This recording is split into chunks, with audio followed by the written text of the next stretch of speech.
Hi, this is Graham Jeacocke. Now, I'm really puzzled as to the reason Dr. Bart Ehrmann has used to justify the position he holds against Christianity being true. I mean, it seems that Bart Ehrmann has been failed by education and his own sense of understanding human beings at the most basic. And by that I mean using your eyes and listening. Now,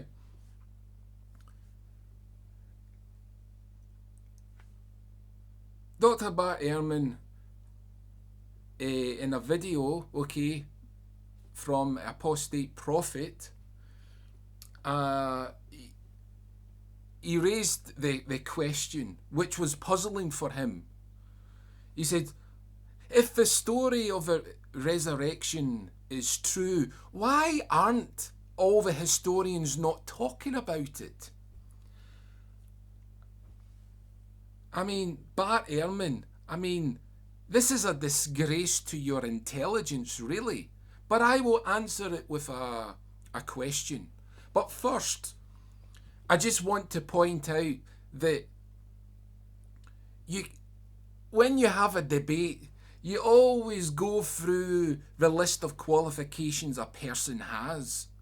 But it's not the list of qualification a person has, it's how they interpret things. Now, Bart Ehrmann is in the same position, ironically, as the Jews, the rabbis, 2,000 years ago were in. They understood the Mosaic law perfectly. They could recite it. But they never interpreted the text correctly. And that's why they couldn't get to grips with Jesus. But here's the thing.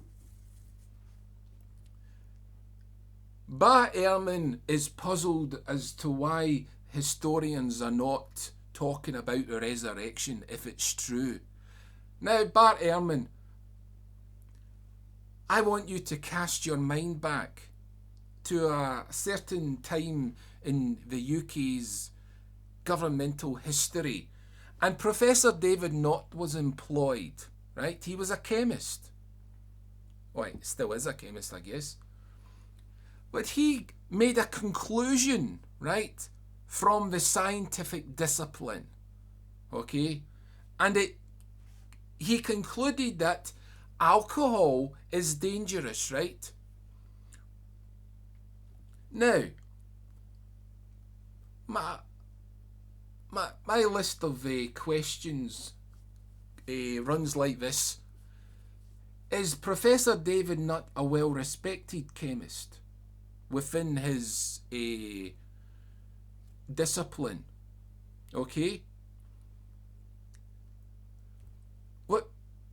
Why didn't the chemists not stand up and support Professor David Nutt? Why didn't all the GPs? Why didn't all the doctors? Why didn't all the nurses?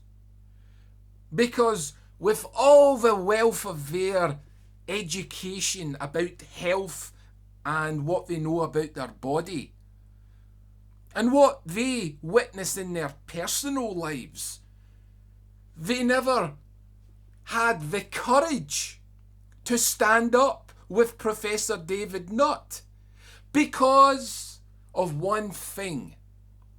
They did not want to alienate people. They did not want to alienate their friends because, I guess, friends like to drink.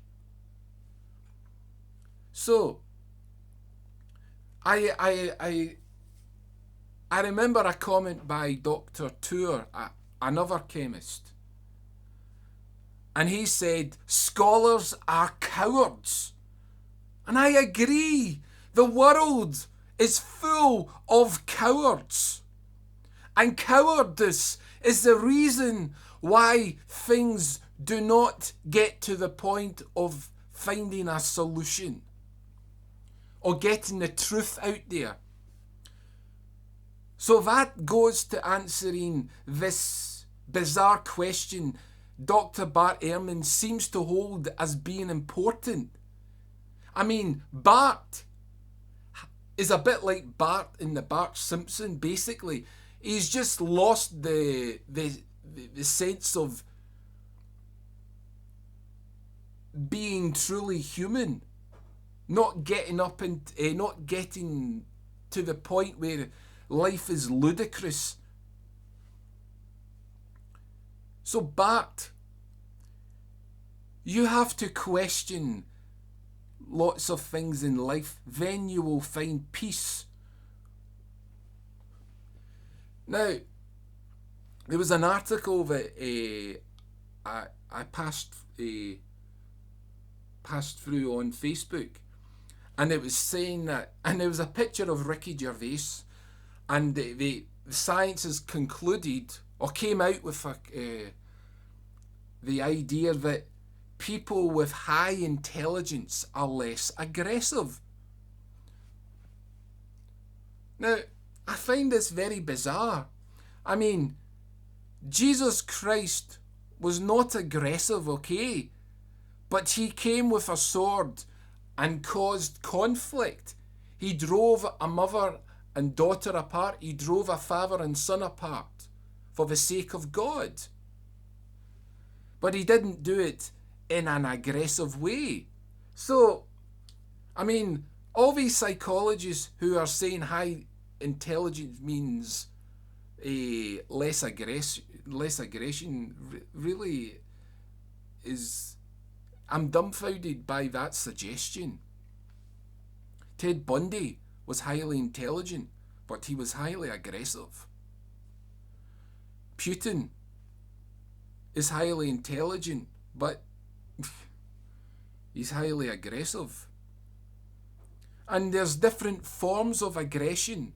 Aggression doesn't have to be, like a sports player showing the physical signs of aggression. Aggression can come very subtly, as the expression in the Bible, beware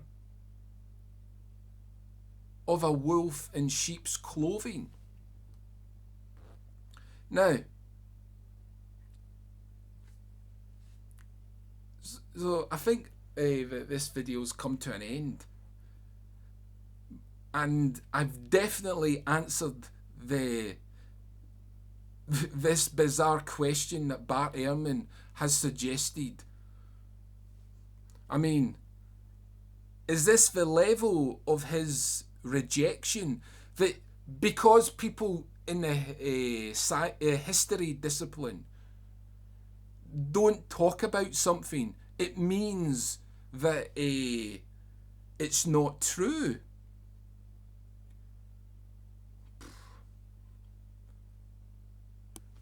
Anyway, gotta go. Enjoy your day.